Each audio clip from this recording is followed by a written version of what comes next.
الكريم أما بعد فأعوذ بالله من الشيطان الرجيم بسم الله الرحمن الرحيم عن النعمان بن بشير قال رسول الله صلى الله عليه وسلم الحلال بين والحرام بين وبينهما مشتبهات لا يعلمهن كثير من الناس فمن اتقى الشبهات استبرأ لدينه وعرضه ومن وقع في الشبهات وقع في الحرام كالراعي يرعى حول الحمى يوشك أن يرتعى فيه ألا وإن لكل ملك حما ألا وإن حمى الله محارمه ألا وإن في الجسد مضغة إذا صلح الجسد كله وإذا فسد الجسد كله ألا وهي القلب متفق علیہ۔ حضرت نعمان بن بشیر سے امام مسلم امام بخاری علیہ رحمہ روایت نقل کرتے ہیں، وہ فرماتے ہیں کہ میرے آقا جی اعلیٰ نبی علیہ الصلوۃ والسلام نے ارشاد فرمایا حلال بھی ظاہر ہے اور حرام بھی ظاہر ہے، ان دونوں کے درمیان کچھ تشبیہ کی چیزیں ہیں جنہیں بہت لوگ نہیں جانتے، تو جو شبہات سے بچے گا وہ اپنا دین اپنی آبرو بچا لے گا، اور جو شبہات میں پڑے گا وہ حرام میں واقع ہو جائے گا۔ جیسے جو چرواہا شاہی چراگاہ کے آس پاس چرائے تو قریب ہے کہ اس میں جانور چرا لیں، اور آگاہ رہو کہ ہر بادشاہ کی چراگاہ ہوتی ہے اور اللہ کی مقرر کردہ چراگاہ اس کی محرمات ہیں۔ آگاہ رہو کہ جسم میں ایک پارا گوشت ہے، جب وہ ٹھیک ہو جائے تو سارا جسم ٹھیک ہو جاتا ہے، اور جب وہ خراب ہو جائے تو تمام جسم بگڑ جاتا ہے۔ خبردار وہ دل ہے۔ اس کو امام بخاری علیہ رحمہ نے اور امام مسلم نے نقل کیا ہے۔ انسان آج کل نا جی وہ نئے نئے تجربات، نئی نئی ایجادات، اس نے انسان کی فطرت کے اندر اور شخصیت کے اندر ایک تجسس پیدا کر دیا ہے، جو انسان کہتا ہے کہ ہر جگہ میں اس کو استعمال کروں۔ مثلا ایک موٹی سی مثال میں عرض کروں تو آج کل بچوں کے نام بڑے عجیب نظر آ رہے ہیں۔ صدیوں سے جو نام تھے نا جی سیدھے سادے اچھے مطلب والے، وہ آپ بدل کے لوگ کہتے ہیں جی یونیک نام ہونا چاہیے، یونیک ہونا چاہیے۔ یونیکنیس ہر چیز میں ہونی چاہیے، ترقی ہر شے میں ہونی چاہیے۔ اسلام وہی رہنا چاہیے جو 14 صدیاں پہلے سرور دو عالم صلی اللہ علیہ وسلم نے ہمیں عطا فرمایا، اس میں کوئی تبدیلی نہیں ہونی چاہیے۔ اس کے احکام ویسے کے ویسے۔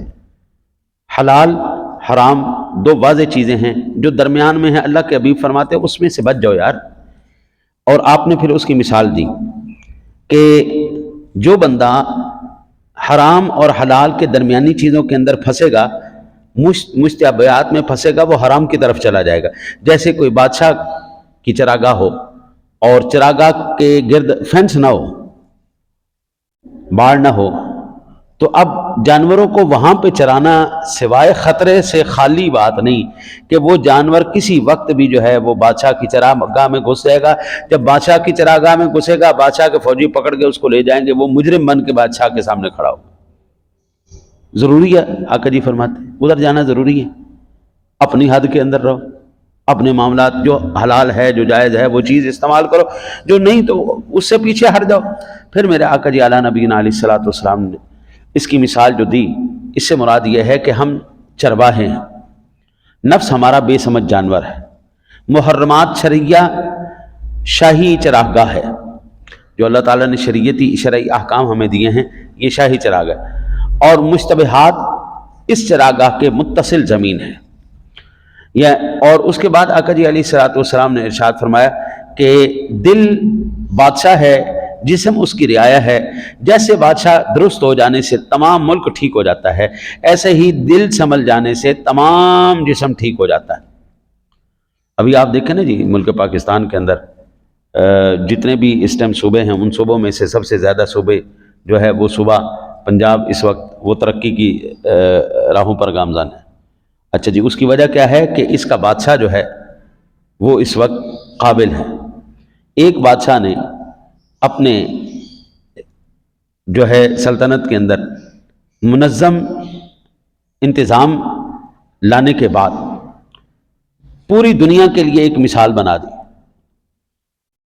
یہ دل جو ہے آقا جی فرماتے ہیں یہ ہماری اس سلطنت کا بادشاہ ہے، یہ ٹھیک ہو گیا نا جی پھر ہر شے ٹھیک ہے۔ یہ دل، کیونکہ بھائی ارادہ کون کرتا ہے؟ دل ہی ارادہ کرتا ہے نا جی۔ دل ارادہ کرتا ہے، جسم اس پر عمل کی کوشش کرتا ہے۔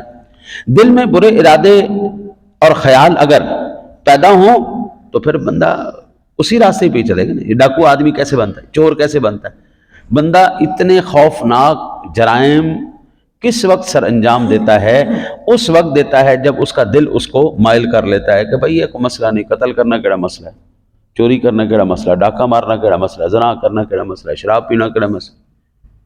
ہاں جی، اسی طرح صوفیہ کرام فرماتے ہیں کہ دل کی اصلاح پر بہت زور، صوفیہ کرام فرماتے ہیں وہ دل کو صاف کرو۔ ہاں جی، سلطان العارفین سلطان باہو رحمۃ اللہ تعالیٰ علیہ فرماتے ہیں دل دریا سمندروں ڈوبے کون دلاں دیاں جانے ہو، وچے جھیڑے وچے بیڑے وچے ونج مہانے ہو، 14 طبق دلے دے اندر تمبواں مانگ تانے ہو، میں قربان تنا تھی باہو جڑے دل دیاں رمزاں جانے ہو۔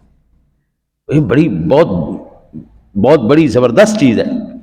آقا جی علیہ السلام نے فرمایا او بھئی اللہ کے بندے اس کو سیدھا رکھ، یہ دل کا ٹکڑا یہ وہ چیز ہے، یہ سیدھا ہے سارا جسم سیدھا ہے، یہ الٹا ہو گیا سب کچھ الٹا ہو جائے گا۔ صوفیہ کرام فرماتے ہیں کہ دل کو اپنی منزلوں میں رکھو، اس کی منزلیں کیا ہیں؟ فرض، واجب، سنت، مستحب، آداب، مباح، ان حدود میں رہا تو خیر ہی خیر ہے، اور اگلی منزلیں خطرناک ہیں، ادھر نہیں جانا۔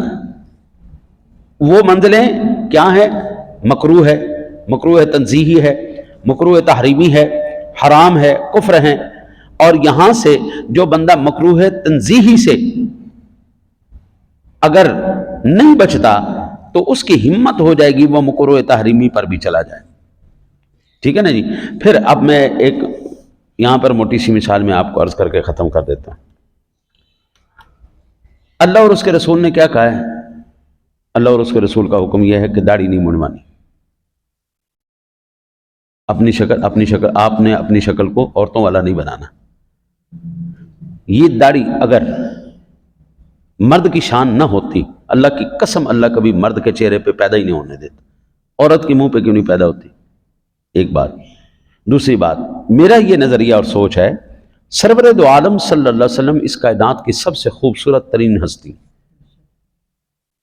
اور آپ کا چہرہ انور کائنات میں سب چہروں سے زیادہ خوبصورت چہرہ، اور آقا جی علیہ نبینا علیہ الصلوۃ والسلام کے رخ انور پر یہ آخری سانس تک رہی ہے داڑھی شریف۔ کوئی دیوبندی نہیں، کوئی وابی نہیں، کوئی سنی نہیں، کوئی شیعہ نہیں، کوئی چکڑالوی نہیں، کوئی مکڑالوی نہیں، کوئی ایسا نہیں جن دے وچ سارے ایکو جے نہ ہوں۔ سنی بھی داڑھی مننا، دیوبندی بھی داڑھی مننا، بھابی بھی داڑھی مننا، شیعہ بھی داڑھی مننا، مرزائی بھی داڑھی مننا، ہندو بھی داڑھی مننا، سکھ بھی داڑھی مننا، ایتھے آ کے سارے ایک ہو گئے۔ ایتھے اسلام یاد نہیں ہوندا، ایتھے دین یاد نہیں ہوندا، اور یہ ان کو پتہ ہی نہیں ہے یہ لعنت لینا ہے، لعنت لینا، یہ کٹوانا لعنت لینا ہے، اور علل اعلان سارے لیے جا رہے ہیں۔ ایتھے کدی نہیں لڑائی ہوئی، کسی نے رفع یدین کیتا یا نہیں کیتا، اتھے لڑ پین گے مر جان گے، لیکن ایتھے کدی لڑائی نہیں ہوئی۔ ایتھے کوئی کسی دا جڑا نا جی اختلاف نہیں، سارے کہندے آؤ منی آؤ تے دبی آؤ تے کٹی آؤ۔ یہ اللہ کے بندے، یہ اس کی چراگاہ ہے، یہ اس کی حدود ہیں۔ کچھ حدیں ایسی ہوتی ہیں جن کو کراس نہیں کرنا چاہیے، اگر آپ کراس کریں گے تو پھر دین آپ کی مرضی کا تو نہیں ہے، دین تو اللہ رسول کی مرضی کا نام ہے، شریعت اللہ رسول کی مرضی کا نام ہے۔ آگے آپ کی مرضی ہے میرا بابو، میں نے کون سا آپ کا ہاتھ پکڑ لینا ہے، یا میں کڑی نائی دیجا لینا جو اس طرح کھو لینا، خبردار تو نہیں مننا۔ یہ تو دل کی بات ہے، محبت کی بات ہے، جو بندہ کسی سے محبت کرتا ہے پھر اس کی بات بھی مانتا ہے۔ اگر تمہیں اللہ اور اس کے رسول سے محبت ہے تو پھر بات مانو، نہیں ہے تو بھائی چھاڑ دو۔ ہزاروں دنیا پھر دی، نہ رب نو کسی دی محتاجی، نہ رسول نو کسی دی محتاجی۔ دعا کرو اللہ تعالیٰ آپ کو مجھے عمل کی توفیق عطا فرمائے۔ اللہم صلی علی سیدنا